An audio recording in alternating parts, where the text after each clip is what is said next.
Hi, என்னோட name ஜோலா. நான் தமிழ்நாடு கன்னியாகுமரியிலேருந்து வரேன். என்னோட எஜுகேஷ்னல் பேக்ரவுண்ட் இசிஇ.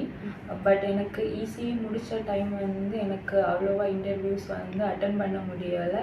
பிகாஸ் எனக்கு அவ்வளோ டெக்னிக்கல் நாலேஜ் எனஃப் இல்லாதனால. ஸோ என்னோட சீனியர்ஸ் ப்ரிஃபர் பண்ணி நான் இங்கே ஃபேத் இன்ஃபோடெக் ஜாயின் பண்ணேன். நான் இப்போ 3.5 monthஸில் full stack .NET development course முடிச்சிருக்கேன். ஸோ எனக்கு இப்போது இது முடித்த அப்புறம் என்னோட கான்ஃபிடென்ட் லெவல் இன்னுமே இன்க்ரீஸ் ஆகிருக்கு. ஸோ இது மூலமாக எனக்கு நிறைய இன்டர்வியூஸ் நான் இப்போ அட்டன் பண்ணிகிட்ருக்கேன். ஸோ இன்னும் பிளேஸ்மெண்ட் ஆல்சோ அவைலபிளாக இருக்குது. இப்போது யாருக்காச்சும் ஜாப் கிடைக்கிறதுக்கு டிஃபிகல்ட்டியாக நீங்கள் ஃபீல் பண்ணிங்கன்னா கண்டிப்பாக ஃபேத் இன்ஃபோடெக்கில் கண்டிப்பாக நீங்கள் கோர்ஸ் கம்ப்ளீட் பண்ணிங்கன்னா அதுக்கு இன்னுமே டெக்னிக்கல் நாலேஜ் அவ்வளோ இம்ப்ரூவ் ஆகும், ஸ்ட்ராங் ஆகும். ஸோ நீங்கள் இது மூலமாக நீங்கள் இன்னும் ஜாப் சீக்கிரமாக கிடைக்கிறதுக்கு இது ரொம்ப ஹெல்ப்ஃபுல்லாக இருக்கும் உங்களுக்கு. So I also preferred to join in this faith Infotech academy. Thank you.